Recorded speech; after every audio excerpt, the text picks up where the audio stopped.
കല്യാണമൊക്കെ കഴിഞ്ഞ് കൺസെപ്ഷനും ഏകദേശം ഒരേ ടൈമിലായിരുന്നു അജുവിന്റെ വൈഫും സോനി. അബോർട്ടായി പോയതും ഏകദേശം ഒരേ സമയത്തായിരുന്നു. പറഞ്ഞ പോലെ തന്നെ 3 വട്ടം ഈ ഒരു 2 മിസ്കാരേജും അതുപോലെ തന്നെ ഒരു സ്റ്റിൽ ബർത്തിൽ കൂടെ കടന്നു വന്നിടയിൽ. യൂഷ്വലി നമ്മൾ കേട്ടിട്ടുണ്ട് ഒരു 3 months ആവാണ്ട് പറയരുത്, പുറത്ത് പറയരുത്. കാരണം ഇപ്പൊ പല റിസ്കി പ്രഗ്നൻസീസ് നടക്കുന്നതുകൊണ്ട്. പക്ഷെ നമ്മളെ ആ ഒരു എക്സൈറ്റ്മെന്റും ഉണ്ട്. നമ്മുടെ ക്ലോസ് സർക്കിൾ കസിൻസും അങ്കിൾ ആന്റിമാരുടെ അടുത്തൊക്കെ പറഞ്ഞു. ഞാൻ പറഞ്ഞു 7 മക്കളെ വേണം. അതെല്ലാം ഫുട്ബോൾ സെവൻസ് കളിക്കാൻ വേണ്ടി. ഇനി ഒരു കുഞ്ഞിന് വേണ്ടി അല്ലെങ്കിൽ കുഞ്ഞിനെ ആഗ്രഹിച്ചിരുന്നു അല്ലെങ്കിൽ അതിലേക്ക് ഇനി പോകുമ്പം ഈ സെയിം സിറ്റുവേഷൻ തന്നെ വരുമോ എന്നുള്ളൊരു. പിന്നെ ഡെഫിനറ്റ്ലി ഞങ്ങളുടെ ഇടയിലും തമ്മിൽ വളരെ ഇന്റിമസി വളരെ കുറഞ്ഞിരുന്ന ഒരു ടൈമായിരുന്നു. എന്നോടുള്ള ദേഷ്യവും കാര്യങ്ങളും ഉണ്ടായിരുന്നു. ഈ സമയത്ത് ഇതിൽ നിന്ന് ഓവർകം ചെയ്യാനുള്ള ഒരു ഹ്യൂജ് സ്ട്രഗിൾ ആയിരുന്നു ചേച്ചിയെ സംബന്ധിച്ച്. പല പല ചോദ്യങ്ങളും ഡൗട്ട്സും വരാൻ തുടങ്ങിയത് സംതിങ്സ് ഗോണ ഹാപ്പൻ എന്നുള്ളൊരു ബാക്ക് ഓഫ് ദി മൈൻഡിൽ അതുണ്ടായിരുന്നു. ഡോക്ടർ നടന്നു വരുന്നു, ഡോക്ടർ വന്നിട്ട് കാര്യം പറയുന്നു, ഹാർട്ട് ബീറ്റ് ഇല്ല. അപ്പം ഞാൻ ചോദിച്ചു അപ്പം റിക്കവറി കുഞ്ഞിനെ കിട്ടത്തില്ല എന്ന് ചോദിച്ചപ്പോൾ ഇല്ല, കുഞ്ഞ് പോയി എന്നുള്ള രീതിയിൽ ഡോക്ടർ പറയുന്നുണ്ട്. എന്റെ മനസ്സിൽ കൂടെ പോയത് ഐ എം എ മർഡറർ എന്ന് പറഞ്ഞൊരു ചിന്ത എന്റെ മനസ്സിൽ കൂടെ പോയത്. ഒരു 2 years എടുത്തു എന്നോടുള്ള ദേഷ്യം മാറാൻ തന്നെ. അത് കഴിഞ്ഞിട്ട് പിന്നെ പുള്ളിക്കാരി ഫിറ്റ്നസ്, അപ്പൊ ആ സമയത്ത് പുള്ളിക്കാരി ബോഡി ഇമേജിനെ കുറിച്ചുള്ള കൺസേൺ ഉണ്ടായിരുന്നു. ആ സമയത്ത് സ്ട്രെച്ച് മാർക്സ് ഒക്കെ കാണുമ്പോൾ ഭയങ്കര ദേഷ്യമായിരുന്നു. അത് കഴിഞ്ഞാൽ ആ സമയത്ത് പിള്ളേരോട് ഒരു അവേർഷൻ ഉണ്ടായിരുന്നു. ഏത് പിള്ളേരെ കാണുമ്പോൾ ഒരു ഇറിറ്റേഷനും. കേസിയ എന്റെ അടുത്ത് പറഞ്ഞു നമുക്കൊരു കൗൺസിലിംഗ് വേണം, കാരണം ഞങ്ങളുടെ എല്ലാവരും ഇന്റിമസി നിന്നുകൊണ്ട് കേസിയ തന്നെ എന്റെ അടുത്ത് പറഞ്ഞു നമുക്കൊരു കൗൺസിലിങ്ങിന് പോകണം. എന്റെ ഇടയ്ക്ക് കൗൺസിലിങ്ങിനും കാര്യങ്ങൾക്കൊക്കെ പോയിരുന്നു. പക്ഷേ ഷീ ടുക്ക് ദി ഇനിഷ്യേറ്റീവ്.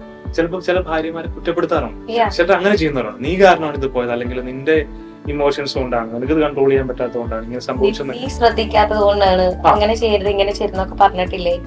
അത് ഒത്തിരി അവര് ഭയങ്കരമായിട്ട് എന്താ പറയുന്നത് ഹേർട്ട് ചെയ്യും, നമ്മളെ കീറി മുറിക്കാന്ന് പറയുന്നത്. പ്രത്യേകിച്ച് അവര് ഏറ്റവും കൂടുതൽ സ്നേഹിക്കുന്ന അവരുടെ ബെറ്റർ ഹാഫിന്റെ സൈഡിൽ നിന്ന് അങ്ങനെ ഒരു കാര്യം. സോ അത് ഇവര് ഡീൽ ചെയ്തതാണ് ഏറ്റവും ബ്യൂട്ടിഫുൾ എന്ന് പറയാം. കാരണം അത് മനസ്സിലാക്കാൻ കുറെ ശ്രമിച്ചിട്ടുണ്ട്. മനസ്സിലായില്ല. ഞാൻ ആ മൊമെന്റിൽ ചിന്തിച്ചത് ഇങ്ങനെയായിരുന്നു, എന്റെ ഒരു ഇത്രയും ഒരു വേഴ്സ്റ്റ് ഒരു സിറ്റുവേഷനിൽ എന്റെ കൂടെ ഒരാളില്ല, അല്ലെങ്കിൽ മനസ്സിലാക്കാൻ ആരില്ലെങ്കിൽ പിന്നെ എനിക്ക് ആള് വേണ്ട എന്നുള്ള രീതിക്ക് വരെ ഞാൻ ചിന്തിച്ചത്. Welcome to Althra Talks. ആൽത്ര ടോക്സിന്റെ പുതിയൊരു എപ്പിസോഡിലേക്ക് എല്ലാവർക്കും സ്വാഗതം. ഇന്ന് നമ്മുടെ കൂടെ ഉള്ളത് നമ്മുടെ പഴയ ആളുകളായ സോന, ജിതിൻ, പിന്നെ നമ്മുടെ ഇന്ന് പുതിയ ഒരാളുണ്ട് അജയ്രാജ് വർഗീസ്. അജയ്രാജ് വർഗീസിനെ കുറിച്ച് പറയുകയാണെങ്കിൽ താനൊരു ബിസിനസ്സുകാരനാണ്, ഇന്റീരിയർ ഡിസൈനറാണ്. ഇന്ന് ഞങ്ങൾ വളരെ വ്യത്യസ്തമായിട്ടൊരു ടോപ്പിക്കുമായിട്ടാണ് നിങ്ങളുടെ മുമ്പിൽ വന്നിരിക്കുന്നത്. ഒരുപക്ഷെ ആരും അങ്ങനെ അധികം ശ്രദ്ധിക്കപ്പെടാതെ അല്ലെങ്കിൽ സംസാരിക്കാത്ത ഒരു ടോപ്പിക്കാണ് വേൾഡ് അൺബോൺ ചൈൽഡ് ഡേ. അത് March 25. എനിക്ക് തോന്നുന്നു ഞാൻ അങ്ങനെ അധികമായി അതിനെ കുറിച്ച് കേട്ടിട്ടില്ല, ഞാനും കേട്ടിട്ടില്ല, ആരും അങ്ങനെ സംസാരിക്കാതെ. പക്ഷെ എല്ലാവരും ഈ ഒരു ഫേസിൽ കൂടെ പ്രത്യേകിച്ച് യങ് കപ്പിള്, അല്ലെങ്കിൽ യങ് കപ്പിൾ എന്ന് മാത്രമല്ല മാരീഡ് ആയിട്ടുള്ള ആളുകൾ ഈ ഒരു ഫേസിൽ കൂടെ കടന്നു പോകുന്ന ഒരു റീസെന്റ് ഒത്തിരി പേര് അങ്ങനെ കടന്നു പോകുന്നത്. അപ്പം ഇന്നത്തെ ദിവസം നമ്മൾ സംസാരിക്കാൻ പോകുന്നത് ജനിക്കപ്പെടാതെ പോയ കുഞ്ഞുങ്ങളെ കുറിച്ചാണ്. ഞാൻ അതിനെ കുറിച്ച് ഇങ്ങനെ മനസ്സിലാക്കിയപ്പം അവർക്കും ന്യായമായി ജീവിക്കാനുള്ള അവകാശമുണ്ട്. അത് ഞാൻ പറയുന്നത് അതിനെ ലീഗൽ സൈഡിലാണ് ഞാൻ പറയുന്നത്. മാത്രമല്ല അവരും ഈ ഭൂമിയിൽ ജനിക്കേണ്ട ആളുകളായിരുന്നു. നമ്മളതിന്റെ കുറച്ചുകൂടി പറയുകയാണെങ്കിൽ അവരും ദൈവത്തിന്റെ സൃഷ്ടികൾ തന്നെയാണ്. ചില കാരണങ്ങൾ കൊണ്ട് പല കുഞ്ഞുങ്ങളും ജനിക്കാതെ പോയിട്ടുണ്ട്. ഇന്ന് നമ്മൾ സംസാരിക്കുന്നത് അത്തരം കുഞ്ഞുങ്ങളെ കുറിച്ചും അല്ലെങ്കിൽ അവരുടെ പേരൻസിനെ കുറിച്ചുമാണ്. അതില് സോനയും ജിത്തിനും അങ്ങനെയുള്ളൊരു വല്ലാത്ത അവസ്ഥയിലൂടെ കടന്നു പോയിട്ടുണ്ട്. അജു ബ്രോ, നിങ്ങളുടെ അവസ്ഥയെക്കുറിച്ച് എനിക്ക് എങ്ങനെ പറയണമെന്ന് എനിക്ക് അറിയത്തില്ല. ഒന്നിലധികം പ്രാവശ്യം ആ സെയിം അവസ്ഥയിൽ കൂടെ കടന്നുപോയി. പിന്നെ നമ്മൾ നിങ്ങളുടെ എക്സ്പീരിയൻസ് ആണ് കൂടുതലായിട്ട് ഫോക്കസ് ചെയ്യുന്നത്. ഞങ്ങൾക്ക് ഒരു പ്രാവശ്യം ആയിട്ടുള്ളൂ. ഞങ്ങളുടെ ഫസ്റ്റ് കല്യാണം കഴിഞ്ഞിട്ട് ഒരു 1 year ആയപ്പോൾ, 1 yearന് മുമ്പ് ഞാൻ കൺസീവ് ആയി.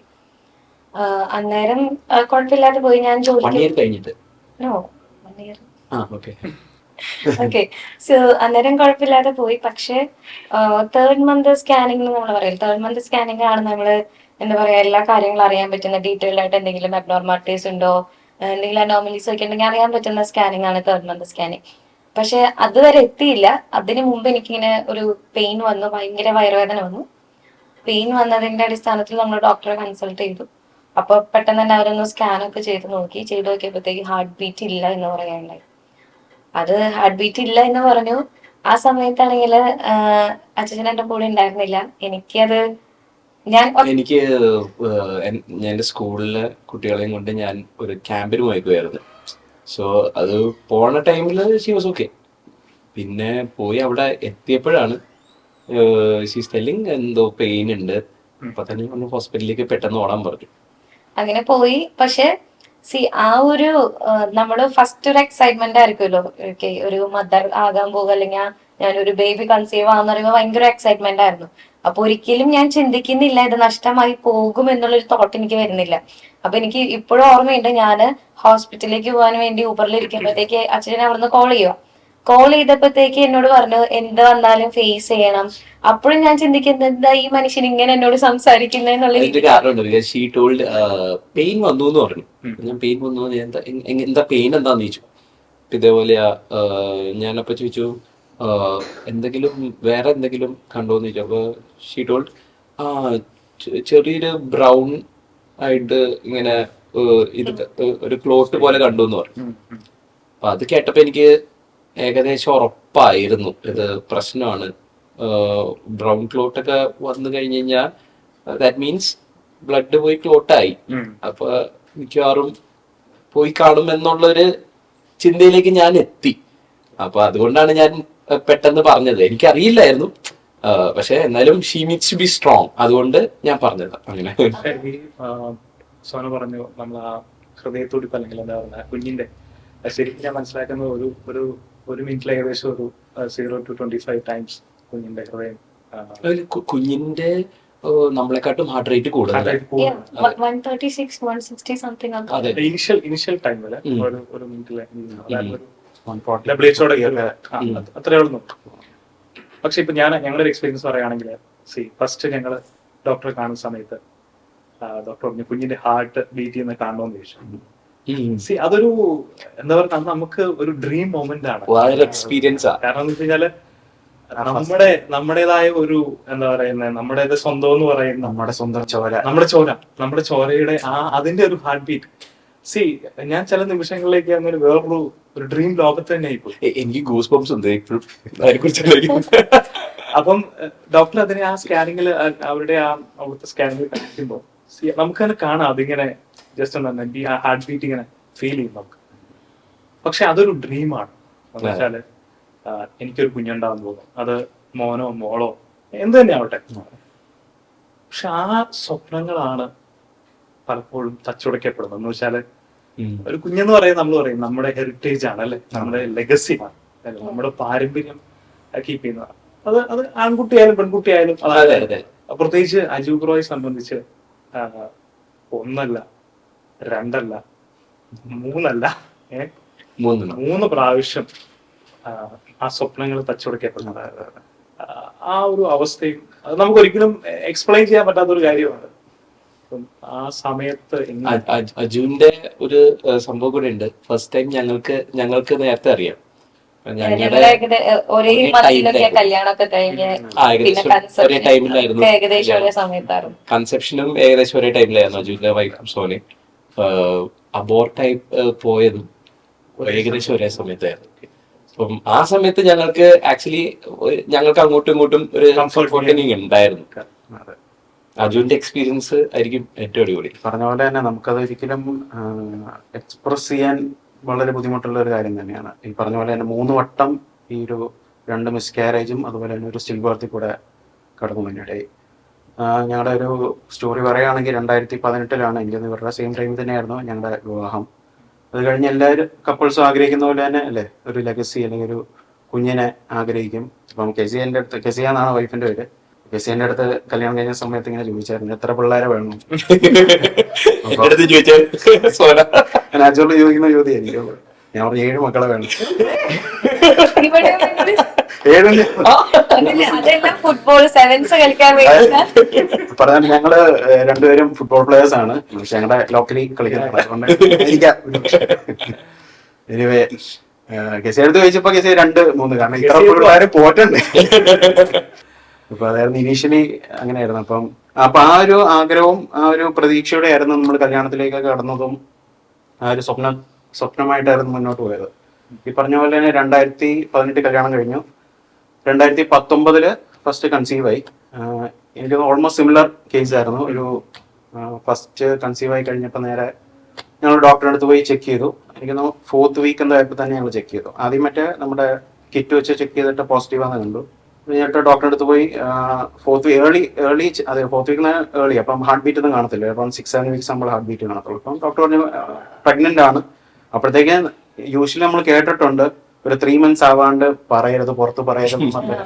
കാരണം ഇപ്പം പല റിസ്കി പ്രഗ്നൻസീസ് നടക്കുന്നതുകൊണ്ട്.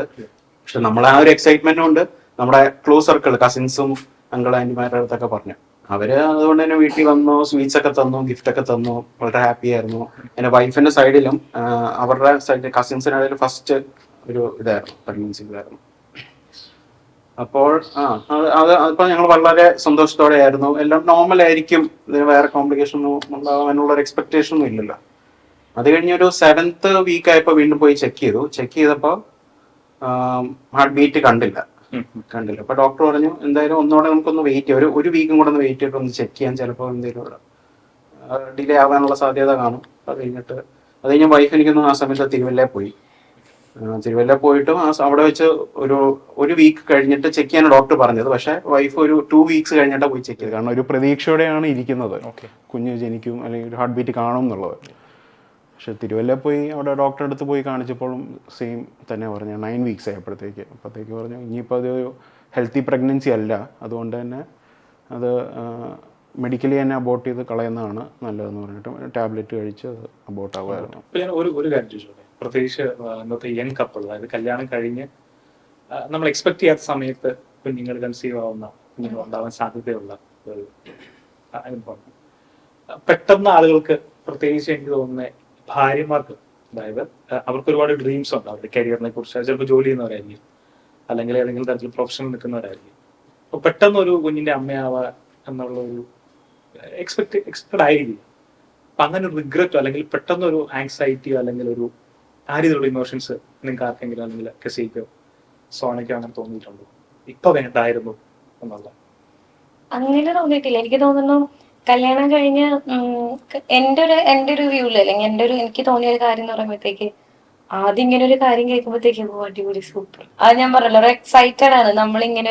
നമ്മളും അമ്മയാകാൻ പോകുന്നു, അല്ലെങ്കിൽ നമ്മളും ആ ഒരു മാതൃത്വത്തിന്റെ പാരന്റ്സ് ആകാൻ പോകുന്നുള്ളതിൽ എക്സൈറ്റഡ് ആണ്. അപ്പൊ ആ ഒരു മൊമെന്റിൽ ഞാൻ എന്റെ ജോലിനെ കുറിച്ചോ അതൊന്നും ഞാൻ ചിന്തിച്ചിരുന്നില്ല എന്നുള്ളതാണ് എന്റെ കേസില്. പക്ഷെ ഞാൻ കേട്ടിട്ടുണ്ട് പലരും, ഇപ്പൊ എനിക്കറിയുന്ന 1-2 പേര്, അവര് ഈവൻ അവരുടെ ഒരു നെക്സ്റ്റ് കരിയറിന് വേണ്ടിയിട്ട് കരിയർ അത് ചൂസ് ചെയ്യാൻ നിൽക്കുന്ന സമയത്ത് ഇപ്പൊ അൺഎക്സ്പെക്ടഡ് ആയിട്ട് ഇങ്ങനെ ആയി, പ്രഗ്നന്റ് ആയിട്ട് പക്ഷെ ഇത് ശരിയാവില്ല, ഇത് എനിക്ക് പ്രശ്നമാണ്, ലൈക്ക് ഇപ്പൊ മുന്നോട്ട് കൊണ്ടുപോയി കഴിഞ്ഞാൽ ആ കുട്ടി ഇന്നത് ഫേസ് ചെയ്യേണ്ടി വരുമല്ലോ എന്നും പറഞ്ഞിട്ട് അബോർഷൻ ചെയ്തിട്ടുള്ള ആൾക്കാരും എനിക്കറിയാം. സോ 2 രീതിക്കാണ്, അതായത് ആയിരിക്കുന്ന ഒരു സിറ്റുവേഷനും അവരായിരിക്കുന്ന ആ ഒരു മെന്റൽ സ്റ്റേറ്റും അനുസരിച്ചിരിക്കും അവരെങ്ങനെ ആക്സെപ്റ്റ് ചെയ്യുന്നു, എങ്ങനെ അത് ഉൾക്കൊള്ളുന്നു എന്നുള്ളതാണ്. പ്രത്യേകിച്ച് ഞങ്ങളുടെ പ്രായത്തിലുള്ള യങ്സ്റ്റേഴ്സ്, സോന കുറച്ച് പ്രായം കൂടുതൽ, നമ്മുടെ സെയിം നിൽക്കുന്ന ആളുകൾക്ക് പലപ്പോഴും കുറെ ആളുകൾക്ക് കുട്ടികളില്ല. അപ്പൊ അവരെ കുറിച്ച് നമ്മളിങ്ങനെ ചുമ്മാ ഒന്ന് വളരെ അടുത്ത് സംസാരിക്കുന്നവർ പറയാറുണ്ട്, ഞങ്ങളൊന്ന് ലൈഫ് ഒന്ന് സെറ്റിൽ ആവാൻ വേണ്ടി വെയിറ്റ് ചെയ്തായിരുന്നു. അത് ചിലപ്പോൾ ഒരു ഇനിഷ്യൽ 3 years ആയിരിക്കാം കല്യാണം കഴിഞ്ഞിട്ട്, പക്ഷെ പിന്നെ അവർക്ക് കുഞ്ഞുങ്ങൾ ഉണ്ടാവാത്തൊരു അവസ്ഥയാണ്. ശരിക്കും അത് ശരിയാണോ എന്നുള്ളത് എനിക്ക് അറിയത്തില്ല, പക്ഷെ കുഞ്ഞുങ്ങൾ ഉണ്ടാവാത്തതിന്റെ കാരണം എന്താണെന്നും അറിയത്തില്ല. പക്ഷെ പിന്നെ അവർ അതിനു വേണ്ടി എന്താ പറയുന്നത്, ഡ്രീം ചെയ്യുമ്പോഴും ആഗ്രഹിക്കുമ്പോഴും അത് ഉണ്ടാവാത്തൊരു അവസ്ഥയുണ്ട്. അപ്പം ഞാൻ ചോദിച്ചു ജസ്റ്റ് ആ കരിയറിൽ അങ്ങനെ ആൾക്കാർ ചെയ്യുന്നത് പലരും അങ്ങനെ ചെയ്യാറുണ്ട്, അത് ശരിയാണോ തെറ്റാണോ എന്ന് എനിക്ക് അറിയത്തില്ല. ശരി, നമുക്കും അറിയാം, നമ്മളറിയുന്ന 2-3 ഫാമിലീസ് ഉണ്ട് അങ്ങനെ. ഇപ്പൊ നോക്കുന്നില്ലെന്ന് ചോദിക്കുമ്പോഴത്തേക്ക് പറയാൻ ഇല്ല, ഒന്ന് സെറ്റിൽ ആവട്ടെ, അല്ലെങ്കിൽ ഒന്ന് സ്വന്തം കാലിൽ നിൽക്കട്ടെ, ഞങ്ങളെ ഒരു ഇതായി കഴിഞ്ഞിട്ട് നോക്കാം, എന്തിനാ ഇപ്പോഴേ ഒരു കൊച്ചും കൂടി വന്ന് അതിനെയും കൂടി ബുദ്ധിമുട്ടിക്കുന്നേ എന്നുള്ള രീതിക്ക് സംസാരിക്കുന്നവരുണ്ട്. അതിനൊരു ഇഷ്യൂ ഉള്ളതെന്ന് വെച്ച് കഴിഞ്ഞാൽ, നമ്മൾ ഹെൽത്തി ആയിരിക്കുമ്പോഴേ നമുക്ക് കൊച്ചിനെ ക്യാരി ചെയ്യാൻ പറ്റത്തുള്ളൂ. ഇതൊരു ഫീമെയിലിനെ കൺസിഡർ ചെയ്യാൻ നേരത്ത് നമ്മള് സെറ്റിലായി കഴിയുമെന്ന് പറഞ്ഞു കഴിഞ്ഞാൽ നമ്മൾ എപ്പോൾ ചിന്തിച്ചാലും നമ്മൾ ഒരിക്കലും സെറ്റിൽ ആവില്ല. അതെ. നമ്മള് ഇപ്പം എങ്ങനെ പോയാലും 50 വയസ്സായാലും നമ്മൾ സെറ്റിൽ അല്ല. അത് ആക്ച്വലി ഒരു ഹ്യൂമൻ മൈൻഡിന്റെ പ്രത്യേകത. ഇപ്പൊ നമ്മൾ പറയില്ലേ, ഒരു സാധനം കിട്ടി ആഗ്രഹം തീർന്നോ? ഇല്ല, വീണ്ടും വീണ്ടും നമ്മൾ ആഗ്രഹിച്ചുകൊണ്ടിരിക്കും. അതുപോലെ തന്നെയാണ് സെറ്റിലായോ? ഇല്ല, എനിക്ക് അതും കൂടി ചെയ്യണം, ഇതും കൂടി ചെയ്യണം എന്നുള്ളത് വീണ്ടും വീണ്ടും വന്നോണ്ടേയിരിക്കും. അപ്പൊ നമ്മുടെ കയ്യില് എത്ര കാശ് വന്നാലും അല്ലെങ്കിൽ എത്ര അസറ്റ് വന്നാലും നമ്മൾ സെറ്റിലായെന്ന് നമ്മൾ വിചാരിക്കില്ല. നമ്മളത് വേറെ പോയിക്കൊണ്ടിരിക്കും. പിന്നെ ഫൈനലി വാട്ട് ഹാപ്പൻസ് ഇസ് നമ്മൾ പ്രായം കടന്നു പോവാണല്ലോ എന്ന് വിചാരിച്ച് നമ്മൾ okay fine, let me have A baby, അങ്ങനെ ചിന്തിക്കും. പക്ഷെ ഇതിലെ പ്രോബ്ലം എന്താണെന്ന് വെച്ച് കഴിഞ്ഞാൽ വൺ ഫീമെയിലിന് ആ സമയമാവുന്ന നേരത്തെ ഏജ് ഇഷ്യൂസ് ഒക്കെ വരും. ടു മെയിലിന് ഇതേപോലെ തന്നെ ഒരു പ്രൈം ഏജ് ഉണ്ട്. ഈ പ്രൈം ഏജിലായിരിക്കും ഞാൻ പറഞ്ഞു കേട്ടിട്ടുള്ളൂ, അതിനെക്കുറിച്ച് അത്ര സ്റ്റഡീസ് ഒന്നും ഞാൻ നടത്തിയിട്ടില്ല. പറഞ്ഞു കേട്ടേക്കുന്നത് നമ്മുടെ DNA ഏറ്റവും ബെസ്റ്റ് ബിഫോർ 30s. നമ്മുടെ DNA ഹെൽത്തി DNA നമുക്ക് കൊടുക്കാൻ പറ്റുന്നത് ബിഫോർ 30s എന്നാണ് ഞാൻ കേട്ടേക്കുന്നത്. അപ്പം it's always better before 30s. പക്ഷെ നമ്മളിപ്പോഴും 35 ഒക്കെ, ഇപ്പോഴത്തെ യങ് ജനറേഷൻ വെയിറ്റിൽ 35 എന്ന് എനിക്ക് തോന്നുന്നത്. അതിന്റെ ഒരു റീസൺ എന്ന് പറയുന്നത് ഇപ്പോഴത്തെ പിള്ളേരുടെ ഈ മാരേജിന്റെ ഏജ് ഉണ്ടല്ലോ, അത് വളരെ ലേറ്റാ. ഇപ്പൊ നമ്മുടെ ഒരു കാലഘട്ടത്തിൽ ഇപ്പൊ എന്റെ ഒക്കെ ഒരു 24 കല്യാണം കഴിഞ്ഞു എങ്കിൽ ഇപ്പോഴത്തെ ഗേൾസ് എല്ലാം ഒരു 28, 29 മാരേജിലേക്ക് തന്നെ അതിനെ കുറിച്ച് തന്നെ ചിന്തിക്കുന്നത്. അതൊത്തിരി നമ്മുടെ ഇപ്പൊ ഈ ഒരു സമൂഹത്തിൽ വന്ന ചേഞ്ചിനനുസരിച്ച് ഇപ്പൊ ഒരു ഇതുണ്ടല്ലോ, നമ്മൾ പറയില്ലേ, ഓക്കെ സ്ത്രീകള് സെറ്റിലായി കഴിഞ്ഞിട്ട് കല്യാണം കഴിച്ചാൽ മതി, ജോലി ആയി കഴിഞ്ഞിട്ട് എല്ലാം വേണം, ഇല്ലെന്നല്ല ഞാൻ പറയുന്നത്. പക്ഷെ അങ്ങനെ വരുമ്പോഴത്തേക്ക് ഒത്തിരി ലേറ്റ് ആയിട്ടുള്ള കല്യാണങ്ങൾ നടക്കുമ്പോ അതൊരു ഫാക്ടർ ആവുന്നുണ്ട്. ഈ ഒരു 30ലേക്ക് പോകുന്നുണ്ട്. കോംപ്ലിക്കേഷൻസ്, മിസ്കാരേജിനുള്ള സാധ്യത കൂടുതലാണ്. അതുപോലെ പറഞ്ഞ നമ്മുടെ ഒന്നാമത്തെ എക്സ്പെക്ടേഷൻ അവിടെ എന്താ പറയുക തകർന്നു പോയി. പിന്നെ നെക്സ്റ്റ് നിങ്ങളെ ഈ പറഞ്ഞ പോലെ തന്നെ കെസിയെയും കുഞ്ഞുങ്ങളെ ഭയങ്കര ഇഷ്ടമുള്ളൊരു വ്യക്തി എല്ലാവർക്കും ആണ്. എങ്കിൽ പോലും ഞാൻ ഒബ്സർവ് ചെയ്തേക്കുന്ന ഒരു കാര്യം, ഏത് പിള്ളേരെ വന്നാലും എടുക്കുകയും അവരെ കളിപ്പിക്കുകയും കാര്യങ്ങളൊക്കെ. അപ്പൊ ആ ഭയങ്കര ഹൈ എക്സ്പെക്ടേഷനോടെ ആയിരുന്നു ഫസ്റ്റ് പ്രഗ്നൻസിലേക്ക് കടന്നു പോയത്. ഏതായാലും അതിൽ നിന്ന് കർത്താവ് ദൈവം സഹായിച്ച് അതിൽ നിന്ന് റിക്കവറായി. പിന്നെ അത് കഴിഞ്ഞിട്ട് കോവിഡ് വരുന്നു. കോവിഡിന്റെ സമയത്താണ് സെക്കൻഡ് ഹാരിങ് ആവുന്നത്. അതും ഈ പറഞ്ഞ പോലെ ചെറിയ കോവിഡ് സമയത്ത് അറിയാലോ, ഇഷ്ടംപോലെ പ്രഗ്നൻസി. ഒരു പീക്ക് ടൈം. അതെ അതെ. അപ്പം അന്നും അതിന് മുമ്പായിട്ട് ഞങ്ങൾ ചെറിയ ഇനിയിപ്പോൾ എന്തെങ്കിലും കോംപ്ലിക്കേഷൻസ് ഉണ്ടോ എന്ന് ചെറിയ ചെറിയ ടെസ്റ്റ് ഒക്കെ എടുത്തു. അതിനൊന്നും കുഴപ്പമൊന്നുമില്ല. രണ്ടാമത്തെ പ്രഗ്നൻസിയിലേക്ക് മുന്നോട്ട് പോയി. അത് ദൈവം സഹായിച്ച് വേറെ കുഴപ്പമൊന്നും ഇല്ലായിരുന്നു.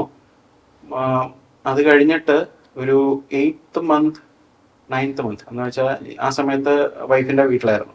ഫുൾ ടേം ആയി. ഫുൾ ടേം ആയി. അതൊരു വേറെ കോംപ്ലിക്കേഷൻസോ ചെക്കപ്പിലോ വേറെ ഇഷ്യൂസ് ഒന്നും കാണുന്നില്ല. ഡ്യൂ ഡേറ്റ് പറഞ്ഞതിന്റെ ഒരു 3-4 days മുമ്പ് അന്ന് ഉച്ച കൊച്ചിന് മൂവ്മെന്റ്സ് ഒക്കെ മോണിറ്റർ ചെയ്യുന്നുണ്ടായിരുന്നു, കുഴപ്പമൊന്നുമില്ല. ഉച്ച കഴിഞ്ഞിട്ട് വൈഫ് പറഞ്ഞു, അച്ഛൻ ഇങ്ങനെ ചെറിയ മൂവ്മെന്റ് അങ്ങനെ ഫീൽ ചെയ്യുന്നില്ല.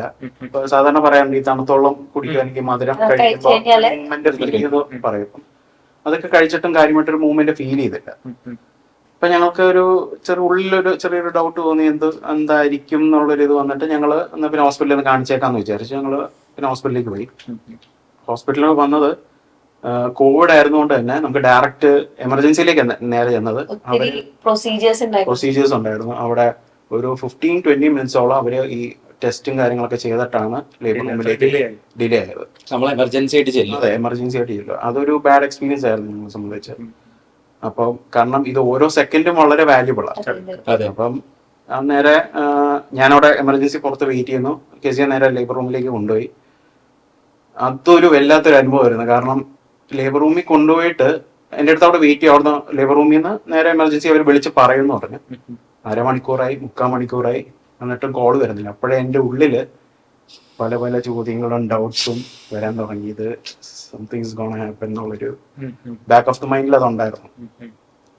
അത് കഴിഞ്ഞിട്ട് ഒരു 45-50 മിനിറ്റ്സ് കഴിയപ്പോൾ കോൾ വന്നു, ലേബർ റൂമിലേക്ക് എമർജൻസി പെട്ടെന്നൊന്ന് ചെല്ലാൻ പറഞ്ഞു. അത് കേട്ടപ്പോൾ എൻ്റെ പകുതി മൈൻഡ് ഔട്ടായി. എന്നിട്ട് ഞാൻ നേരെ എനിക്ക് സീൻ ഓർമ്മയുണ്ട്. ഞാൻ ലേബർ റൂമിലേക്ക് നടന്നു ചെല്ലുന്നു. ഡോക്ടർ നടന്നു വരുന്നു. ഡോക്ടർ വന്നിട്ട് കാര്യം പറയുന്നു, ഹാർട്ട് ബീറ്റ് ഇല്ല. അപ്പം ഞാൻ ചോദിച്ചു, അപ്പം റിക്കവറി കുഞ്ഞിനെ കിട്ടത്തില്ല എന്ന് വെച്ചപ്പോൾ ഇല്ല, കുഞ്ഞ് പോയി എന്നുള്ള രീതിയിൽ ഡോക്ടർ പറയാനുണ്ടായി. അത് കേട്ടോടെ എനിക്കറിയില്ല, മൊത്തം ശരീരം മരവിച്ച ഒരവസ്ഥയായിരുന്നു. അത് കഴിഞ്ഞിട്ട് പുറകെ തന്നെ കെസീനെ വീൽ ചെയറിൽ ഇങ്ങനെ ഉന്തിക്കൊണ്ട് വരുന്നു. കെസിയും ആകെ തകർന്ന് തരിപ്പണായിട്ട് വരുന്നതായിട്ട് ഞാൻ കാണുന്നത്. അത് വല്ലാത്തൊരു സീനായിരുന്നു. ഇപ്പോഴും എനിക്കത് ഓർമ്മയുണ്ട്. അത് കഴിഞ്ഞ് ഡോക്ടർ അവിടെ തന്നെ ഒരു റിക്കവറി റൂം ഉണ്ട്, അങ്ങോട്ടേക്ക് ഞങ്ങൾ ഇരുത്തി. അപ്പോഴത്തേക്ക് കെസിയുടെ മദറിനെ വിളിച്ചു പറഞ്ഞു. മദർ അപ്പോഴത്തേക്ക് പെട്ടെന്ന് ഹോസ്പിറ്റലിലേക്ക് ഓടി വന്നു.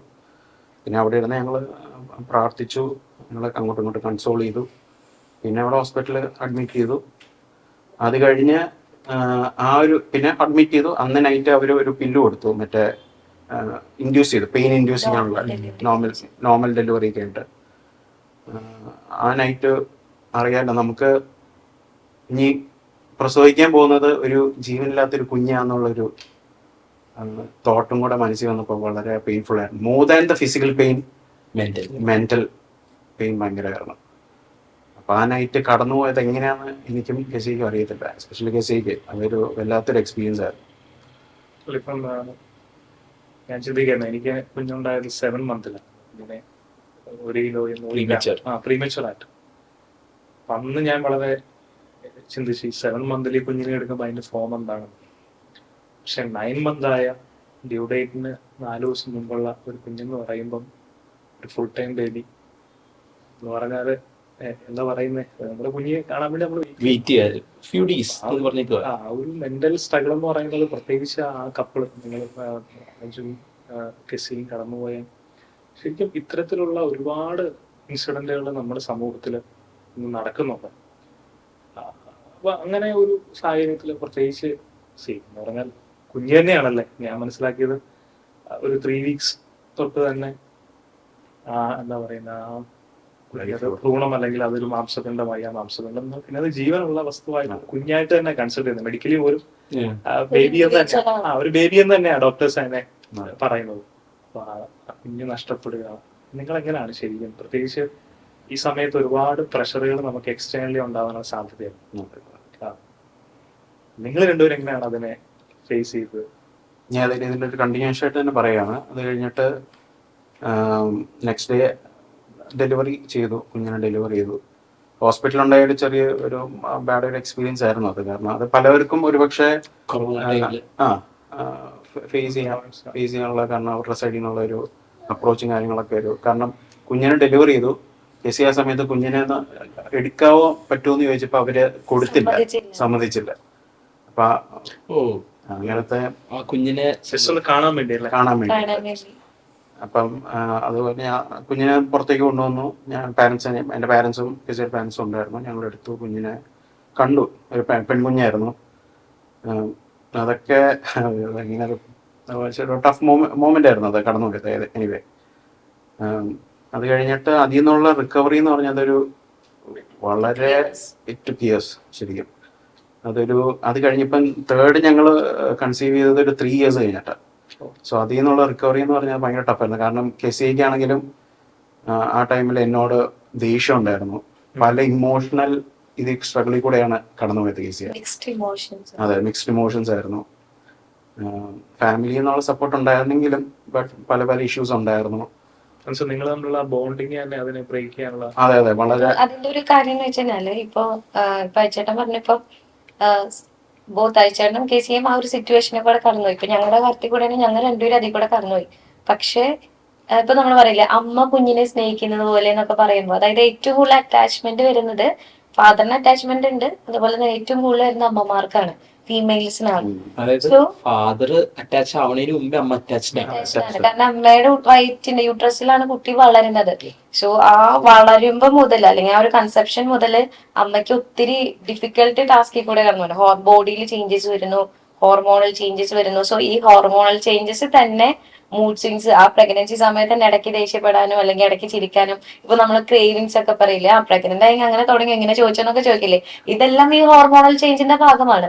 അപ്പൊ ലാസ്റ്റ് മൊമെന്റ് എത്തുമ്പോ, ഇപ്പൊ എന്റെ കേസിലാണെങ്കിൽ അതെ, ആ ഒരു നഷ്ടപ്പെടുന്ന സമയത്ത് നമ്മുടെ മൈൻഡിൽ കൂടെ പോണത് ലൈക്ക് എന്റെ ഈ ഒരു സിറ്റുവേഷൻ ഞാൻ എത്ര പറഞ്ഞാലും വേറൊരാൾക്ക് മനസ്സിലാവില്ല. കാരണം ഞാന് പേഴ്സൺ ഇപ്പൊ കെസിനെ സംബന്ധിച്ചിട്ട് 9 months എന്നുള്ളത് ഞാൻ അത്രയും എക്സ്പെക്ടേഷനിൽ കൂടെ നിന്നിട്ട് അത്രയും സ്ട്രഗിൾസ് എല്ലാം ഞാൻ ഫേസ് ചെയ്തിട്ട് ഞാനൊരു ഫേസ് കാണാൻ ഈ ബേബിനെ കാണാൻ വേണ്ടി എക്സ്പെക്ട് ചെയ്തിട്ട് അത് നഷ്ടപ്പെട്ടു പോയി അല്ലെങ്കിൽ കാണാൻ പറ്റിയില്ല എന്നുള്ളത് ഇപ്പൊ ഇവൻ എന്റെ ഹസ്ബൻഡ് ആണെങ്കിലും എന്റെ ആരാണെങ്കിലും എന്റെ അടുത്ത് വന്നാലും ഞാൻ കടന്നു പോകുന്ന മെന്റൽ സിറ്റുവേഷൻ എന്നെ പോലെ അല്ലെങ്കിൽ എന്നെ ഞാൻ മനസ്സിലാക്കുന്ന പോലെ വേറെ ആർക്കും ചെയ്യാൻ പറ്റില്ല, എത്ര ബെറ്റർ ആയുള്ള ആളാന്ന് പറഞ്ഞാലും എക്സെപ്റ്റ് ഗോഡ്. ഐ റിമെമ്പർ ഞാൻ സോന മിസ്കാരേജ് നടന്നു കഴിഞ്ഞിട്ട് ഞാൻ 2 ദിവസം കഴിഞ്ഞിട്ടാണ് വരുന്നത്. കാരണം ഞാൻ ക്യാമ്പിലായിരുന്നല്ലോ, എനിക്ക് പിള്ളേരെ അവിടെ ഒറ്റയ്ക്ക് ഇട്ടിട്ട് വരാനും പറ്റില്ല. ഞങ്ങള് ഊട്ടിയിലേക്ക് പോയി വന്നു പിള്ളേരെ കൊണ്ട്. അപ്പൊ പിള്ളേരെ അവിടെ ഒറ്റയ്ക്ക് ഇട്ട് വന്നു കഴിഞ്ഞാൽ തീർന്നു. അപ്പൊ അങ്ങനെ ഒറ്റയ്ക്ക് ഇട്ടിട്ട് വരാനും പറ്റില്ല. വേറൊരു ടീച്ചറിന് അവിടെ സ്റ്റാഫ് വേറെ ഉണ്ടായിരുന്നില്ല ആ സമയത്ത്. അപ്പം വരാൻ ഫ്രീ ആയിട്ടുള്ള മെയിൽ സ്റ്റാഫ് ഉണ്ടായിരുന്നില്ല. വേറെ ടീച്ചറിനെ തന്നെ ഇനി അവിടെ കൊണ്ടുവന്നെന്ന് പറഞ്ഞാലും ടേക്സ് ടൈം. അപ്പൊ ഞാൻ ഒരു ദിവസം കഴിഞ്ഞിട്ടാണ് വരുന്നത്. വന്ന് ഞാൻ എൻ്റെ മനസ്സിൽ ഞാൻ വരുന്ന ടൈം ഐ വാസ് ബ്രോക്കൺ. ഞാൻ തിരിച്ചെത്തിയപ്പോൾ ഞാൻ സോനേനെ ഐ ന്യൂ ഞാൻ സാഡായിരിക്കുമ്പോൾ സോന അതിനെക്കാട്ടും കൂടുതലായിരിക്കും എന്ന് എനിക്കറിയാം. ഞാൻ സോനേനെ കൺസോൾ ചെയ്യാൻ വേണ്ടി ഞാൻ റൂമിലേക്ക് എനിക്ക് ഫേസ് വരുന്നില്ല, സോന മൈൻഡ് ചെയ്യുന്നില്ല.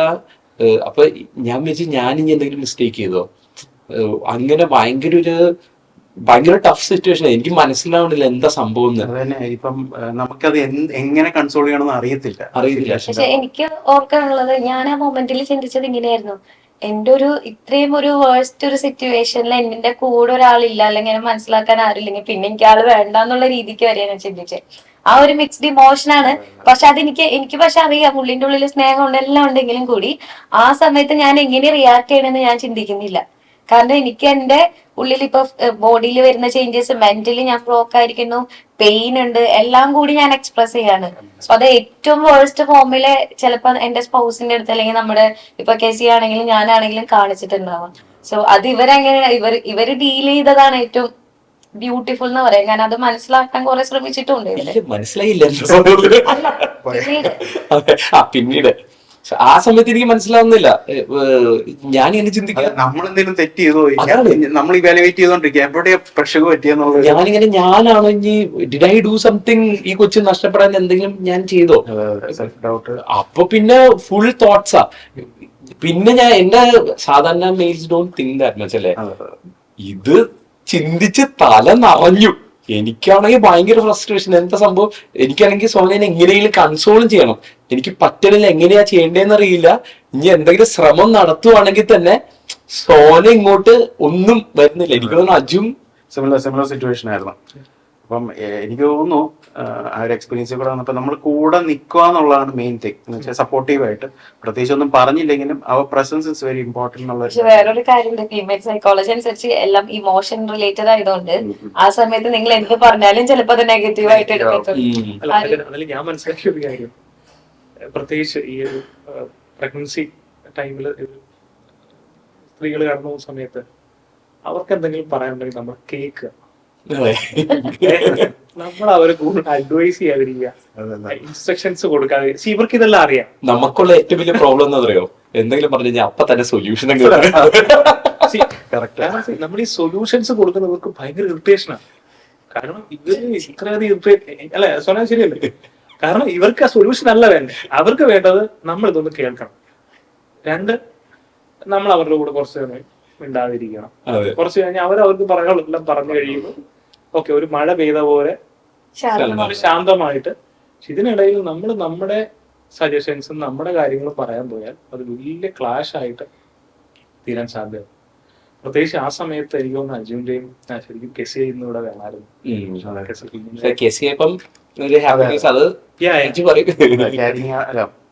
കുഞ്ഞ് ജനിച്ചു മന്തായി.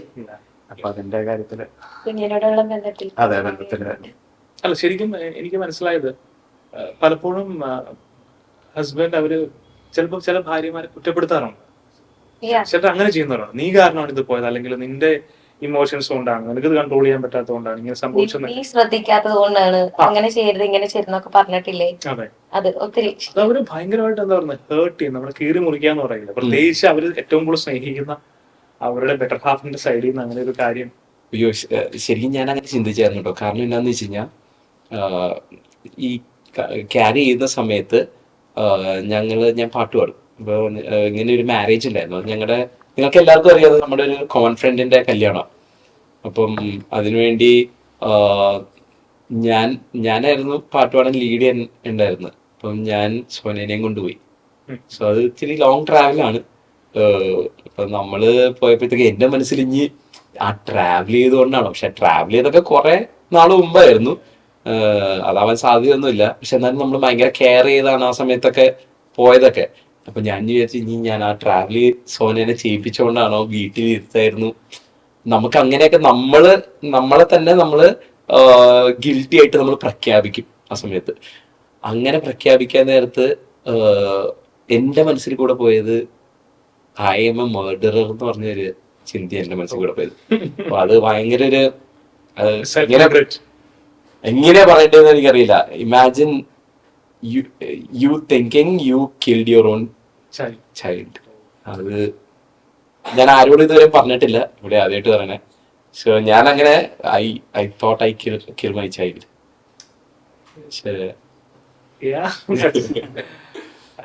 ഞാൻ പറഞ്ഞത് നമ്മൾ ആ സിറ്റുവേഷനിൽ കൂടെ കടന്ന് ഒരുപക്ഷെ നമ്മൾ ഈ പറയുന്ന കാര്യങ്ങൾ കേൾക്കാൻ പോകുന്ന ആൾക്കാർ ആ സാഹചര്യങ്ങളിൽ കൂടെ കടന്നു പോകുന്നവരുണ്ടാവും, കടന്നു പോയവരുണ്ടാവും. അപ്പൊ നമ്മള് എങ്ങനെയാണ് നമ്മൾ ഇതൊക്കെ ഓവർകം ചെയ്യാൻ പറ്റിയത്? ഇതൊരു ചെറിയ കാര്യമല്ല. കാരണം എന്ന് വെച്ച് കഴിഞ്ഞാല് എന്താ പറയുന്നത്, നമ്മൾ ഏറ്റവും ഞാൻ ചിന്തിക്കുന്ന ആ സമയത്ത് പക്ഷെ ഭാര്യമാര് ആ ഭർത്താവിനേക്കാൾ കൂടുതൽ ആ വളരുന്ന കുഞ്ഞിനെയാണ് അവർ കാണാത്ത കുഞ്ഞിനെ സ്നേഹിച്ചോളും. ചിലപ്പോൾ നമ്മളോട് പോലും അത്ര സ്നേഹം കാണിക്കണം എന്നില്ല. മേ ബി നമ്മുടെ പ്രസൻസ് ഒക്കെ അവർ എക്സ്പെക്ട് ചെയ്യുന്നുണ്ടായിരിക്കും. പക്ഷെ അതൊരു സ്ഥലത്ത് വെച്ച് അങ്ങ് എന്താ പറയുന്നത് തകിടം മറിയുമ്പോൾ ഓക്കെ, ഞാൻ വിചാരിക്കുന്നത് നമ്മൾ കുറച്ചുകൂടിയൊക്കെ സൊസൈറ്റിയിൽ ഇറങ്ങുന്നു, അല്ലെങ്കിൽ ജോലിക്ക് പോകുന്നു, ആൾക്കാരുമായിട്ട് സോഷ്യലി ഇടപെടുന്നു. അപ്പൊ നമ്മൾ കുറെ ഇതൊക്കെ മറക്കും. അല്ലെങ്കിൽ നമ്മൾ ഭാര്യമാര് വീട്ടിൽ തന്നെ അപ്പൊ ഇരിക്കുകയാണ്. ബിക്കോസ് ഇങ്ങനൊരു സംഭവം സംഭവിച്ചു, അവർക്ക് പുറത്തേക്ക് ഇറങ്ങാനുള്ള ഫിറ്റ്നസ് എത്തിയിട്ടില്ല, അവർ ആ ഒരു സ്ട്രെങ്ത്തിലേക്ക് എത്തിയിട്ടില്ല. അപ്പൊ അവർ വീട്ടിൽ തന്നെ ഇരിക്കാത്ത അവരുടെ ഒരു മാനസികാവസ്ഥ അല്ലേ. അതിപ്പോ ഞാൻ ചോദിക്കട്ടെ, നമ്മളിപ്പോ നിങ്ങൾ 1 കഴിഞ്ഞ് 2 കഴിഞ്ഞു, ഇനി ഒരു കുഞ്ഞിന് വേണ്ടി അല്ലെങ്കിൽ കുഞ്ഞിനെ ആഗ്രഹിച്ചിരുന്നു, അല്ലെങ്കിൽ അതിലേക്ക് ഇനി പോകുമ്പം ഈ സെയിം സിറ്റുവേഷൻ തന്നെ വരുമോ എന്നുള്ളൊരു? പിന്നെ ഡെഫിനറ്റ്ലി. കാരണം ഇതിൽ നിന്നുള്ള റിക്കവറി ഞാൻ നേരത്തെ പറഞ്ഞല്ലോ, വളരെ ടഫായിരുന്നു. ഞങ്ങളുടെ ഇടയിലും തമ്മിൽ വളരെ ഇൻറ്റിമസി വളരെ കുറഞ്ഞിരുന്നൊരു ടൈമായിരുന്നു. ബിക്കോസ് എന്നോടുള്ള ദേഷ്യം കാര്യങ്ങളുണ്ടായിരുന്നു. ഈ സമയത്ത് ഇതിൽ നിന്ന് ഓവർകം ചെയ്യാനുള്ള ഒരു ഹ്യൂജ് സ്ട്രഗിൾ ആയിരുന്നു കെസിയെ സംബന്ധിച്ച്. അപ്പൊ കെസിയെ പല രീതിയിലും വേറെ ഡിസ്ട്രാക്ഷൻസിലേക്ക് എനിക്ക് തോന്നുന്നു ആ സമയത്താന്ന് തോന്നുന്നു മറ്റേ പോർട്ടിന്റെ ബിസിനസ്സും അതിലേക്കൊക്കെ ഇറങ്ങിയായിരുന്നു. അപ്പം ബിസിനസ് ചെറുതായിട്ട് സൈഡായിട്ട് ബിസിനസ് തുടങ്ങി.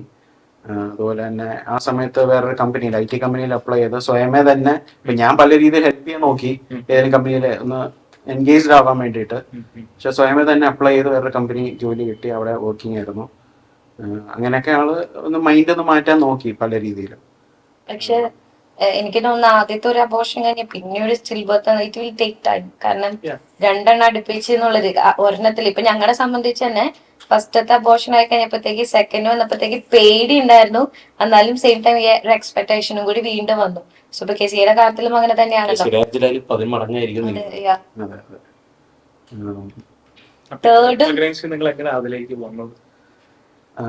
ഒരു 2 years എടുത്തു എന്നോടുള്ള ദേഷ്യം മാറാൻ തന്നെ. അത് കഴിഞ്ഞിട്ട് പിന്നെ പുള്ളിക്കാരി ഫിറ്റ്നസ്, അപ്പൊ ആ സമയത്ത് പുള്ളിക്കാരി ബോഡി ഇമേജിനെ കുറിച്ചുള്ള കൺസേൺ ഉണ്ടായിരുന്നു. ആ സമയത്ത് സ്ട്രെച്ച് മാർക്സ് ഒക്കെ കാണുമ്പോൾ ഭയങ്കര ദേഷ്യമായിരുന്നു. അത് കഴിഞ്ഞാൽ ആ സമയത്ത് പിള്ളേരോട് ഒരു അവേർഷൻ ഉണ്ടായിരുന്നു. ഏത് പിള്ളേരെ കാണുമ്പോൾ ഒരു ഇറിറ്റേഷനും സംഭവം ട്രിഗർ ചെയ്ത് വരുന്നത് കൊണ്ടാണ്. അതെ അതെ. അപ്പൊ അതുപോലെ തന്നെ ഇപ്പൊ ഞങ്ങളുടെ വീട്ടിൽ ഗസ്റ്റ് വന്നാലും അല്ലെങ്കിൽ ഫ്രണ്ട്സിനിടെ പോയാലും അവരുടെ പിള്ളേരെ കാണുമ്പോൾ ഭയങ്കര ബുദ്ധിമുട്ടായിരുന്നു. അപ്പൊ ഇപ്പം കസിൻസ് അല്ലെങ്കിൽ ആരാണെങ്കിലും പിള്ളേരെ കയ്യിലേക്ക് കൊടുക്കാൻ നേരത്ത് മാക്സിമം അവോയ്ഡ് ചെയ്യാൻ നോക്കുക ആ ടൈമില്. അപ്പൊ പിള്ളേരോടൊരു ചെറിയൊരു അവേർഷനും കാര്യങ്ങളും ആ ടൈമിൽ ഉണ്ടായിരുന്നു. അപ്പം ഇതുപോലെ ബോഡി ഇമേജിനെ കുറിച്ച് കൺസേൺ ആയതുകൊണ്ട് തന്നെ പുള്ളിക്കാരി തന്നെ ഒന്ന് വെയിറ്റ് ഒന്ന് കുറയ്ക്കണമെന്നുള്ളൊരു ചിന്തയിൽ പയ്യെ ഫിറ്റ്നസ് ട്രെയിനിങ്ങും കാര്യങ്ങളൊക്കെ സ്റ്റാർട്ട് ചെയ്തു. കാരണം നമ്മളിപ്പം ഈവൻ ഞങ്ങളുടെ അബോർഷന്റെ സമയത്താണെങ്കിലും സ്റ്റിൽ ബർത്തിന്റെ സമയത്താണെങ്കിലും നമുക്കെല്ലാം ബോഡിയിൽ വ്യത്യാസം വരും. ഫീമെയിൽസ് നല്ല വ്യത്യാസം വരും, വെയിറ്റ് നല്ലപോലെ ഗെയിൻ ആവും. അത് തന്നെ അതും ഒരു പ്രശ്നമായിരുന്നു ഫീമെയിൽസിനെ സംബന്ധിച്ച്. കാരണം പല കാര്യങ്ങളും നമ്മൾ ചെയ്യുന്ന പോലെ ചെയ്യാൻ പറ്റില്ല. ഇപ്പൊ ഞാൻ തന്നെ പലതവണ ട്രൈ ചെയ്തിട്ടുണ്ട്, ലൈക്ക് ഫസ്റ്റ് അബോർഷൻ കഴിഞ്ഞിട്ട് വർക്ക്ഔട്ട് ചെയ്ത് ലൈക്ക് ഫിറ്റ്നസ്സിലേക്ക് വരിക എന്നുള്ളത്. സോ കെസിയെ സംബന്ധിച്ച് അതൊരു ഡിസ്ട്രാക്ഷൻ ആയിട്ട് കെസിയെ ചൂസ് ചെയ്തു. അത് വർക്കൗട്ട് പോയി. അപ്പം കെസിക്ക് മനസ്സിലായി, ഏതാണ്ട് 10 കിലോളം കുറച്ച് ആ ടൈമില്. അപ്പം മനസ്സിലായി മെന്റലി നമുക്ക് കൺട്രോൾ ചെയ്യാൻ പറ്റും എന്നുള്ളൊരു തോട്ട് കെസിക്ക് വന്നു ആ ടൈമിൽ. അവിടെ തൊട്ട് പയ്യെ റിക്കവറി ഫേസ് സ്റ്റാർട്ട് ചെയ്തു. ഓക്കെ, എനിക്ക് ഈ ഒരു സിറ്റുവേഷൻ വന്നു, ബട്ട് സ്റ്റിൽ എനിക്ക് അതിൽ നിന്ന് റിക്കവർ ചെയ്യാൻ പറ്റും എന്നുള്ളൊരു തോട്ട് അവിടെ തൊട്ടാണ് സ്റ്റാർട്ട് ചെയ്യുന്നത്. അവിടുന്ന് പുതിയ ഒരു കുഞ്ഞിനെ കുറിച്ചും അതെ പയ്യെ ചിന്തിച്ചു തുടങ്ങി. അങ്ങനെ തേർഡ് പ്രഗ്നൻസിയിലേക്ക് വരുന്നു. അത് 2023-ലായിരുന്നു. അതും ഈ പറഞ്ഞ പോലെ തന്നെ ഫസ്റ്റ് കേസ് പോലെ തന്നെ സിമിലർ സിറ്റുവേഷൻ ആയിരുന്നു. ഹാർട്ട് ബീറ്റ് കണ്ടില്ല. പക്ഷെ ആ ടൈമിൽ കെസി ഒരു തീരുമാനം എടുത്തത്, ഇനിയിപ്പോ എന്ത് വന്നാലും ഐ വിൽ ഫേസ് ഇറ്റ് എന്നുള്ളൊരു ഞാൻ ഫ്രണ്ട്സ് ആയിരുന്നു തന്നെ. കെസിയെ പറഞ്ഞത് എനിക്ക് ഓർമ്മയുണ്ട്. ആദ്യം ഇപ്പൊ തേർഡ് പ്രഗ്നൻസിക്ക് എത്താനൊരു മുമ്പ് എന്നോട് പറഞ്ഞു എനിക്ക് അതിനെ കുറിച്ച് ചിന്തിക്കാൻ തന്നെ ഇപ്പൊ പറ്റുന്നില്ല എന്നുള്ള രീതിക്കായിരുന്നു ആദ്യം ഉണ്ടായിരുന്നത്. ആൻഡ് തേർഡ് ആയപ്പോഴത്തേക്ക് എന്നോട് പറഞ്ഞു, ഇല്ല, നമ്മള് എല്ലാം ദൈവത്തില് സമർപ്പിക്കാണ്, എന്താ തന്നെയാണെങ്കിലും we are ready to face ആ ഒരു രീതിക്കൊക്കെ ആയിരുന്നു. So she was totally prepared, മെന്റലിയും ഫിസിക്കലി പ്രിപ്പയർഡ് ആയിരുന്നു ആ ഒരു സമയത്ത്. ഇതിന്റെ ഇടയ്ക്ക് ഈ സെക്കൻഡ് തേർഡിന്റെ ഇടയിലും ഞങ്ങള് കെസിയ എന്റെ അടുത്ത് പറഞ്ഞു നമുക്കൊരു കൗൺസിലിംഗ് വേണം. കാരണം ഞങ്ങളുടെ ഇടയിൽ ആ ഒരു ഇന്റിമസി നിന്നുകൊണ്ട് കെസിയ തന്നെ എന്റെ അടുത്ത് പറഞ്ഞു നമുക്കൊരു കൗൺസിലിങ്ങിന് പോകണം. എന്റെ ഇടയ്ക്ക് കൗൺസിലിങ്ങിനും കാര്യങ്ങൾക്കൊക്കെ പോയിരുന്നു. അപ്പോൾ she took the initiative. So which is what I appreciate. എന്നുവെച്ചാൽ ഷീ വാസ് സ്ട്രഗ്ലിംഗ്. അപ്പൊ പുള്ളിക്കാരിക്ക് അറിയാം ഇതിൽ നിന്ന് എങ്ങനെങ്കിലും ഒന്ന് തിരിച്ചു വരണം എന്നുള്ളൊരു തോട്ടുണ്ട്. പക്ഷെ എന്നെ സംബന്ധിച്ച് ഞാൻ അതെ എന്നെ സംബന്ധിച്ച് ഞാൻ ബിസിനസ്സും കാര്യങ്ങളും ഇൻവോൾവ് ആയതുകൊണ്ട് തന്നെ എനിക്ക് കൂടുതൽ ശ്രദ്ധ ആ രീതിയിൽ അങ്ങോട്ട് കൊടുക്കാൻ പറ്റില്ല. പക്ഷെ പുള്ളിക്കാരി തന്നെ എൻ്റെ അടുത്ത് എനിക്ക് ഹെൽപ്പ് വേണം സീക്ക് ചെയ്തു. വാട്സാപ്പിലൊക്കെ അപ്പൊ നമ്മളിങ്ങനെ ഇത് കാണുമ്പോൾ നമ്മുടെ നമുക്കൊരു വിഷമം എന്ന് മാത്രമല്ല, നമ്മുടെ ഒരു പ്രശ്നം, എനിക്ക് എന്റെ കുഞ്ഞിനെ ഇങ്ങനെ കാണാൻ പറ്റൂ. അവർക്ക് ഭയങ്കര എക്സ്പെക്ടേഷനാ. അതായത് ഒരു കുഞ്ഞിക്കാല് കാണണം, ഒരു ഗ്രാൻഡ് ചൈൽഡിനെ കളിപ്പിക്കണം എന്നുള്ളൊരു ചിന്തയിലാണ് അവര് ഭയങ്കര എക്സ്പെക്ടേഷൻ. സോ ഞാൻ ഇവിടെ ഉദ്ദേശിക്കണെന്ന് വെച്ച് കഴിഞ്ഞാൽ വേദന എങ്ങനെ പ്രിവെന്റ് ചെയ്യാം എന്നുള്ള. പക്ഷെ ഞാൻ പറയുന്ന എപ്പോഴാ വേദന വന്നു കഴിഞ്ഞിട്ടാ. പക്ഷെ അവര് ചിലപ്പോ ഇങ്ങനെ പറയാൻ സാധ്യതയുണ്ട്, അങ്ങനെ നമ്മൾ ശ്രദ്ധിക്കണമായിരുന്നു നേരത്തെ നമ്മൾ ഇന്ന കാര്യം ശ്രദ്ധിക്കണ. സ്ത്രീകള് ഈ അബോർഷൻ കാരണം ഹസ്ബൻഡ്സിന്റെ അടുത്ത് നിന്ന് ഒരു ഡിവോഴ്സോ പല മാരേജസും ഡിവോഴ്സിലേക്ക് എത്താൻ തന്നെ ഒരു കാരണമായിട്ടുണ്ട്. ഈ പെൺകുട്ടിക്കാണെങ്കിൽ PCOD ഇഷ്യൂസ് ഒക്കെ ഉണ്ടായിരുന്നു. സോ PCOD ഇഷ്യൂ ഉള്ള കുട്ടി ആയതുകൊണ്ട് ഇങ്ങനെ നമ്മളെപ്പോഴും പറയുമല്ലോ, ഡെലിവറി അല്ലെങ്കിൽ പ്രഗ്നൻസിക്കൊക്കെ ഒരു സാധ്യതയ്ക്ക് ഒരു ചെറിയൊരു റിസ്ക് ഫാക്ടർ എന്നുള്ള രീതിക്ക് നമ്മൾ പറയാറുണ്ട്. സോ ഈ പെൺകുട്ടി ഓപ്പൺ ആയിട്ട് തന്നെ ഈ പയ്യന്റെ അടുത്ത് പറഞ്ഞു, ഡോക്ടർ പയ്യന്റെ അടുത്ത് കാര്യങ്ങളെല്ലാം അവതരിപ്പിച്ചു. അപ്പൊ ഈ ഡോക്ടർ പയ്യൻ പറഞ്ഞു ആ റിപ്പോർട്ട് ഒന്ന് കാണിക്കുമെന്ന് ചോദിച്ചു, സ്കാനിങ് റിപ്പോർട്ട് അയച്ചിടുമെന്ന് ചോദിച്ചു. നമ്മളിപ്പോ പാരന്റ്സിന്റെ കാര്യം പറഞ്ഞപ്പോള് ഇപ്പൊ പലപ്പോഴും ഇപ്പൊ പാരന്റ്സ് അങ്ങനെ സംസാരിച്ചു പോയിരിക്കാം, പക്ഷെ അതിനൊരു മെയിൻ ഫാക്ടർ അവരെ എഫക്ട് ചെയ്യുന്ന ഒരു ഫാക്ടർ നമ്മുടെ സൊസൈറ്റിയാണ്. അയ്യോ ആ കുട്ടി, പിന്നെ നമ്മുടെ നാട്ടുകാരുടെ ഒരു പ്രത്യേകതയാണ്, ഇന്ന ആളുടെ ഇത് അബോർഷൻ ആയിക്കുന്നു, അയ്യോ എന്തൊരു പ്രശ്നം ഇല്ല, കിട്ടി, കുഞ്ഞിനെ കിട്ടി, പിന്നെന്തിനാ കരയുന്നത്, ലടുക്കി പോകുകയാന്ന് പറഞ്ഞു. ദൈവമേ,